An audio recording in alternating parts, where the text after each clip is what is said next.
Welcome to Pam Jamma's Magical Tales. We post new stories every week, so be sure to subscribe, like, and share to stay updated. If you'd like to support the channel, see sequels, vote on upcoming stories, or even request a custom tale, check out my Patreon. Every bit of support helps bring more magical stories to life. Now, sit back, relax, and enjoy the story. Sissy Trouble. Chapter 1, The Verdict. The fluorescent lights buzzed overhead in courtroom 2B. A dusty American flag drooped in the corner next to a portrait of Ronald Reagan. A ceiling fan creaked with each rotation. In the front row, two older women sat ramrod straight in their pressed summer blouses, fanning themselves with manila folders and whispering nervously. In the row behind them sat a third woman, short, wrinkled, and stone-faced, who stared ahead like she was watching a rerun of Matlock she'd already solved. The bailiff called out, "Case 1948, the State of Arizona versus Richard Anthony Venezia." Ricky sauntered in like he owned the place. He wore a stone-washed jean jacket, sleeves rolled, over a black polo shirt. Not one, but two collars were popped. His hair was greased back into a perfect black wave, and every few seconds he pulled out a plastic comb and slicked it again, shwick shwick. He had a piece of gum in his mouth he'd been chewing like it owed him money. The judge, an older woman with thick glasses and a gavel that had clearly seen war, stared down at him with undisguised disbelief. "You came into my courtroom dressed like that?" Ricky looked down at himself. "This is my best outfit." He gave the judge a cocky grin, repopped his top collar, and gave his bangs a final swipe. "I'd take that gum out if I were you," the judge said. Ricky blew a small bubble. "What gum?"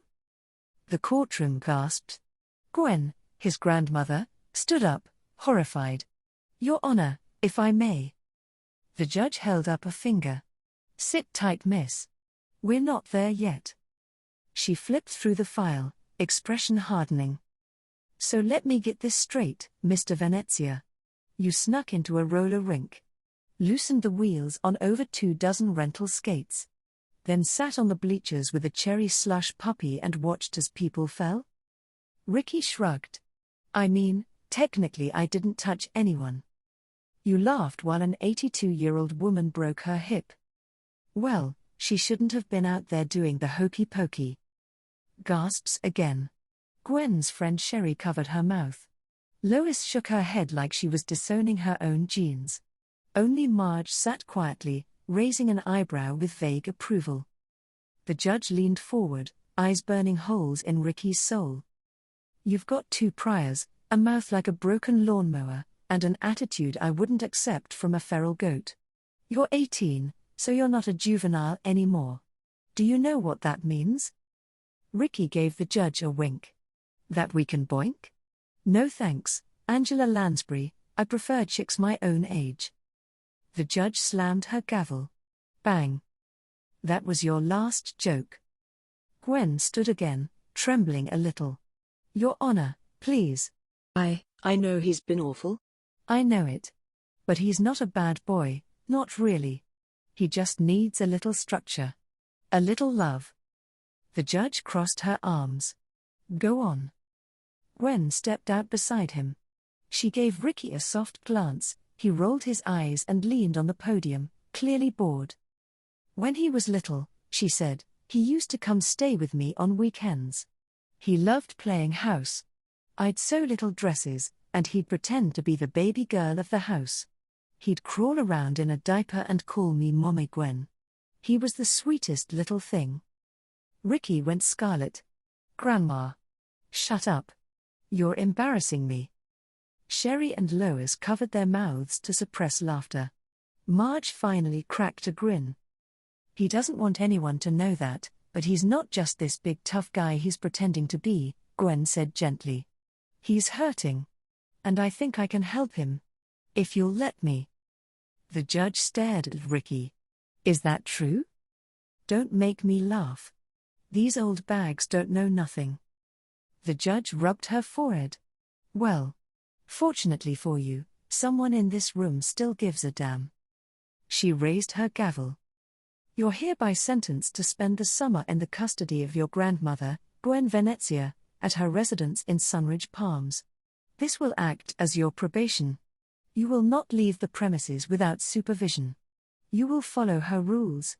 And I will be checking in periodically. She paused.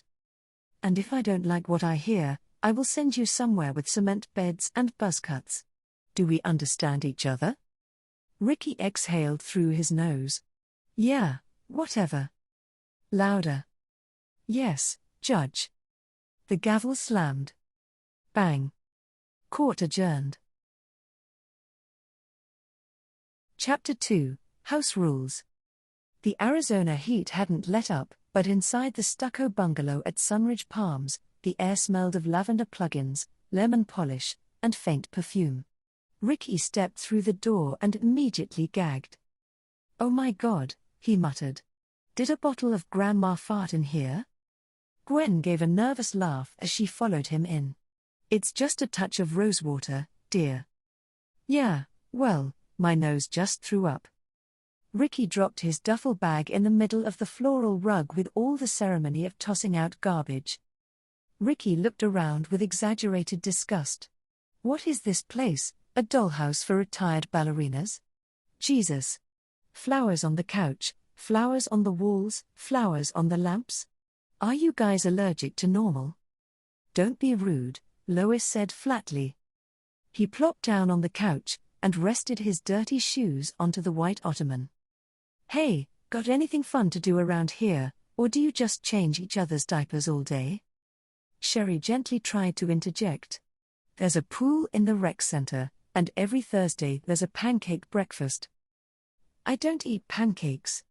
I only smoke cigs for breakfast. Ricky barked. God, even the air in here is pink. It's like I got swallowed by a flower. Lois stepped forward. Let's get something straight. This isn't a hotel. This isn't a vacation. This is your last chance. And since you're living here, you're going to contribute. Contribute? Ricky grinned. You want me to mow the lawn? No, Lois said. We already have a gardener. Fix stuff? We have a handyman. He sat back smugly. Guess I'm off the hook. Lois stepped closer. We expect you to keep this house clean. That means laundry, dishes, vacuuming, dusting, mopping, organizing, and wiping down every surface we touch. Sherry chimed in sweetly, like a domestic helper. You mean a maid, Ricky said with a snort. You want me to be a frilly little maid? No frills necessary, Lois replied. Just effort. You'll have a daily chore list, and it will be completed before you leave the house each day.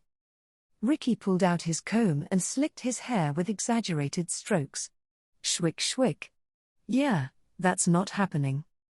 Gwen stepped in gently. Honey, it's not forever. It's just for the summer. Just until the judge is satisfied. Ricky raised his arms in mock surrender. Oh, yes, Mom.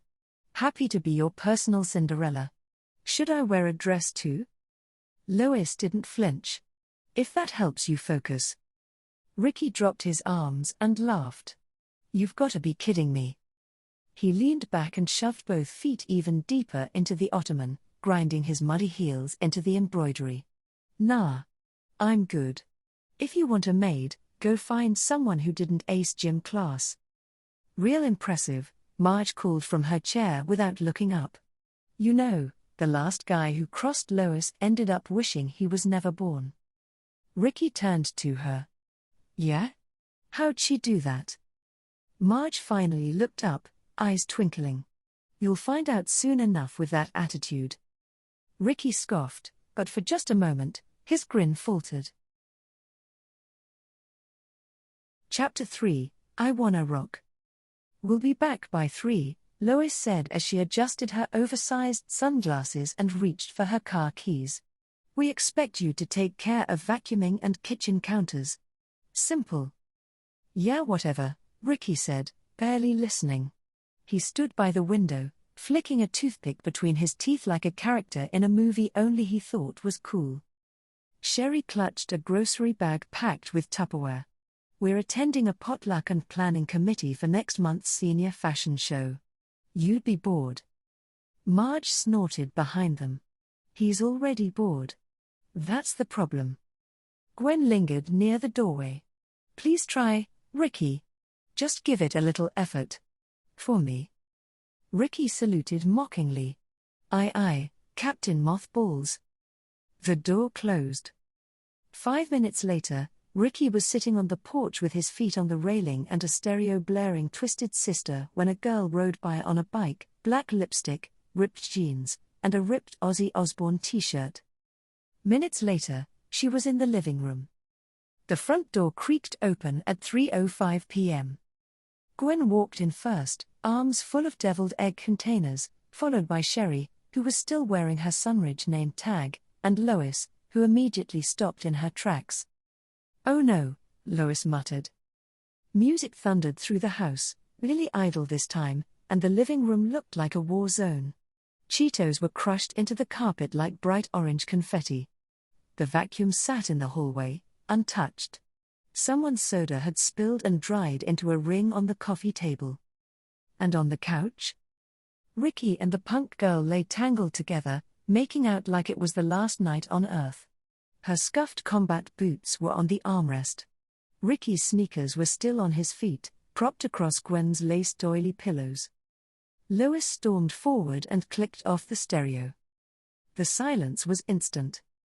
The girl sat up, smirking, and slowly popped her gum. "Oh," she said. "You must be the Golden Girls." Marge, who had just entered, sized her up. "Honey," she said, "if you paid full price for those ripped clothes, I got some swamp land to sell you." The girl blinked. "Translation," Lois said. "Out." "Wait, we were just," Ricky started, scrambling upright. "Out," all four women said in unison. The girl stood, rolled her eyes, and walked toward the door. As she passed Marge, the old woman added, "And next time, tell your stylist that your dignity called. They want their bad decisions back." The girl flipped her off and exited. The door shut. Ricky stood, arms outstretched.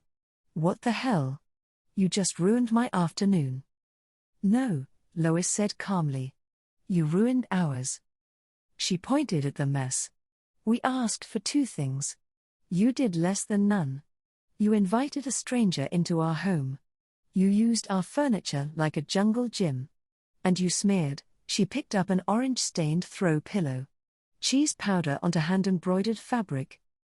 Ricky rolled his eyes. "You're all so uptight. Maybe if you got laid once in a while." "Enough," Lois snapped. "We tried the easy way." Sherry nodded. "We were going to ease you in. Give you space." Marge limped over, eyeing the gum on the end table. "But you made it real clear." Lois stepped closer, looking him dead in the eyes. "If you're going to act like a baby, then starting tomorrow morning, we're going to treat you like one." Ricky froze. "Wait, what does that mean?" "You'll find out," Marge said, as they left the room. Bright and early. Chapter 4, Dress for the Job. The next morning, Ricky woke to the smell of scrambled eggs and trouble. He shuffled into the kitchen, rubbing his eyes, hair a greasy mess from skipping his third shower in a row. He wore the same jeans from yesterday, now with a suspicious cheese stain near the knee. Lois sat at the kitchen table with a cup of coffee and a crossword puzzle. Gwen and Sherry were buttering toast. Marge stood at the counter, slowly stirring oatmeal like she was waiting for a confession. "Morning, sunshine," Lois said, not looking up from 23 across. "Where's my cigs? I left them by the TV and they aren't there anymore." Ricky grunted. Lois set down her pencil. "Sit," she said. He hesitated. "Now." He sat. Sherry turned, drying her hands on a frilly apron. "We talked last night. All four of us." And after reviewing the incident, Gwen added delicately, we've decided it's time for a new approach. Marge slid a bowl of oatmeal in front of him with a thunk. Congratulations. You've been promoted. To what? Ricky asked. To something much more fitting for your behavior, Lois said, finally turning her gaze on him. Gwen looked almost apologetic. When you were little, you used to play house with me, remember? You always wanted to be the baby girl.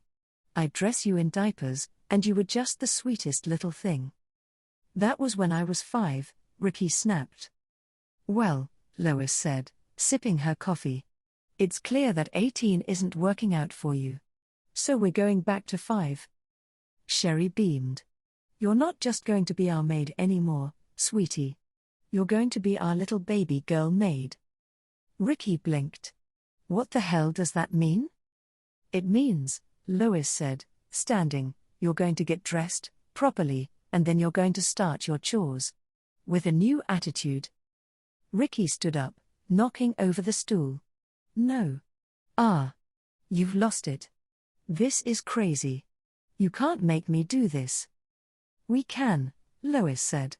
And we are. You had your chance. You blew it. This is the part where we stop asking. Unless you want us to call the judge. She gave us her number, you know.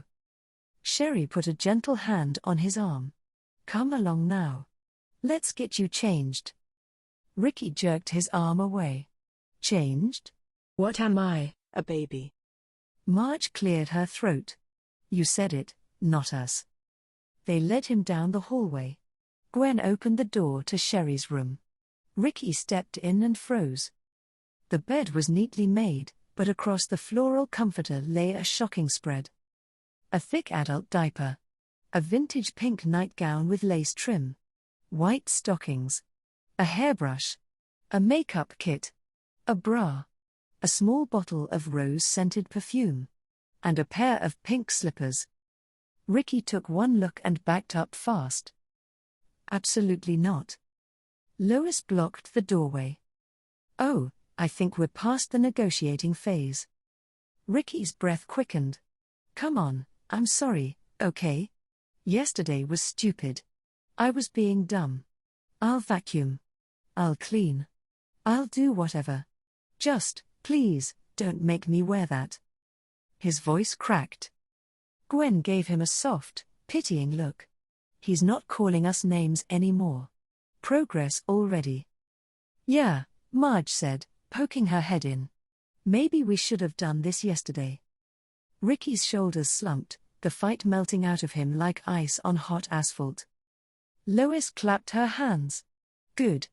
Now, let's get you dressed so you can start on your chores. Sherry stepped forward with the diaper in hand, smiling like a kindergarten teacher on picture day. Ricky whimpered. Thanks so much for watching today. We hope you enjoyed this week's story and found it relatable, enjoyable, or just a little comforting. Remember, we post new videos every week, so if you haven't already, make sure to hit that subscribe button and turn on notifications so you never miss an update. If you found this helpful or know someone who might, don't forget to like the video and share it with your community. Your support means everything and helps us keep creating content just for you. And if you'd like to see sequels, vote on upcoming stories, or even get a custom tale made just for you, check out our Patreon. Every bit of support keeps the magic alive. Until next time, take care and stay true to yourself.